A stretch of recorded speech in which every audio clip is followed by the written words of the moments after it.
Hello.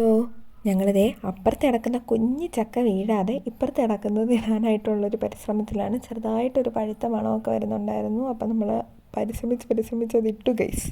പിന്നെ നമ്മൾ കൊണ്ടുവന്ന് മുറിച്ച് നോക്കിയപ്പോഴത്തേക്കും പഴുത്തിട്ടുണ്ടായിരുന്നു. പക്ഷെ കഴിക്കുന്ന പരുവമൊന്നുമില്ലായിരുന്നു, കുറച്ച് കൂടുതൽ പഴുത്തു. അപ്പോൾ നമ്മൾ അട ഉണ്ടാക്കാമെന്ന് ഓർത്ത് അതിന് വേണ്ട തേങ്ങയും എന്നിട്ട് ചക്ക മിക്സിയിലടിച്ചതും പിന്നെ ശർക്കരയൊക്കെ ചിരണ്ടിയെടുത്തു. ചിലയിടത്തൊക്കെ ശർക്കര പാനിയാക്കി ചേർക്കുക. നമ്മൾ എളുപ്പത്തിന് വേണ്ടി ചിരണ്ടിയിട്ടു എന്നുള്ളതേ ഉള്ളൂ.